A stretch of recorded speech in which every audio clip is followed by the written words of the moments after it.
Yep. Yeah, this is all ancient texts, and these texts were from the Aryans, and they told their story. And well, now, go ahead. If they are leaving, if they're going, or they have the ability to go back and forth to Mars and further, yeah. I'm sure. They do. Isn't a coronal mass ejection going to destroy Mars as well? No, because they're underground. They're going out. If you're first off, it will hit Mars. It won't be anything like what happens here. Oh. Okay. Secondly, it hits the problem with the coronal mass ejection, which I have to say the film 2012 did a pretty good job of evoking, is that it is a huge electromagnetic blast, which has a commensurate effect on the core, which is heavily electromagnetic of the Earth. Right. Okay, so it causes a core flip. Huh. Okay, here's how it works. The poles of the sun orbit or rotate every 37 days. Mm-hmm. The equator of the sun would also rotate every 37 days, except that the angular momentum of the planets at the equator of the solar system causes it to slow down. So it only rotates at 26 days instead of 37. Mm-hmm. It rotates a little bit faster.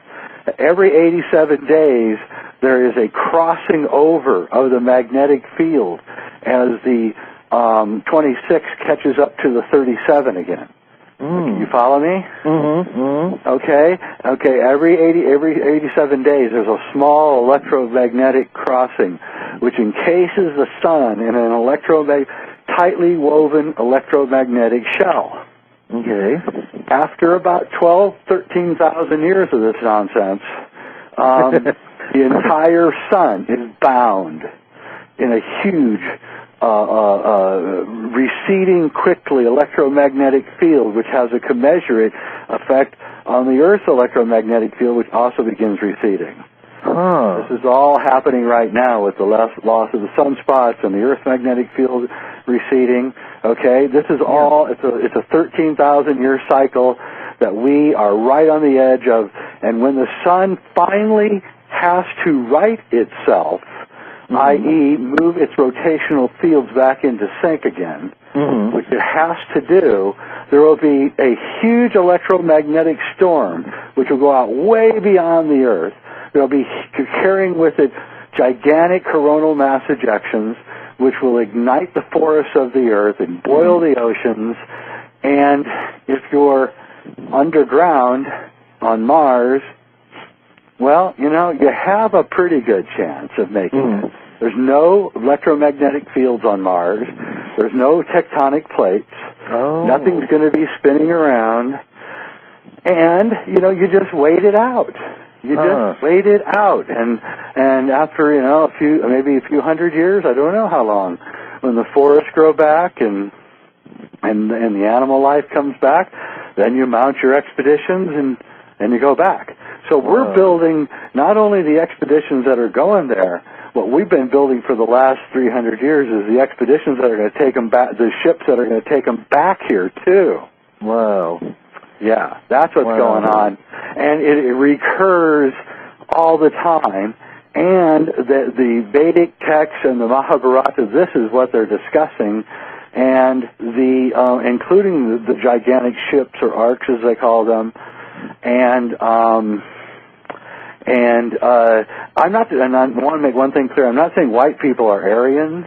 I'm saying that white people are the bastard children of Aryans and Earth people. Okay. You understand? These are not, they don't look like us at all. They're chalk white. They're freakish kind of looking. They're where the vampire myths come from, because they can only come on the surface of the Earth at night, because they have and their skin is so translucent that that you can see the capillary system, and so they look blue in certain kinds of light. Well, there was a movie that was made on, it was a remake of The War of the Worlds, Yes. And I thought to myself, well, isn't this kind of strange for him to make this kind of movie where they're already underground and they're just beamed through those laser beams? Very prescient. Yes.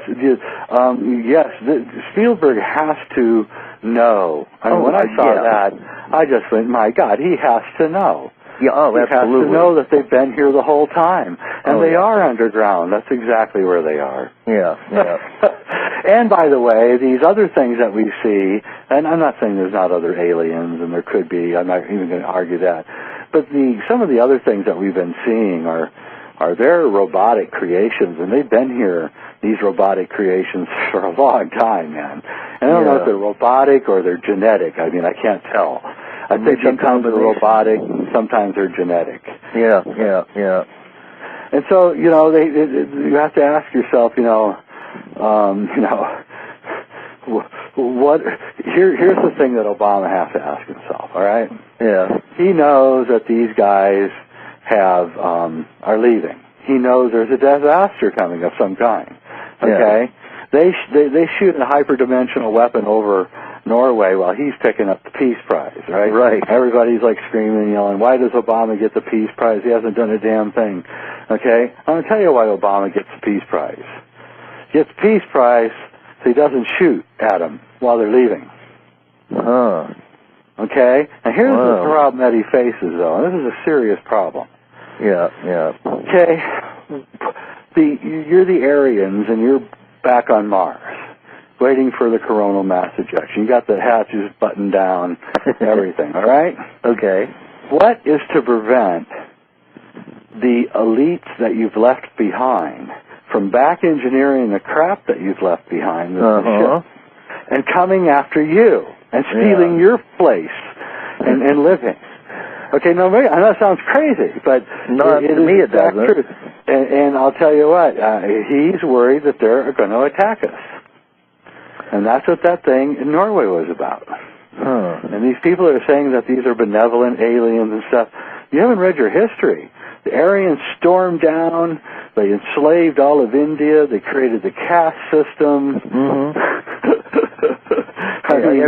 Every war has been created indirectly by this influence, hasn't it? Absolutely. And if you read, what's that guy's name?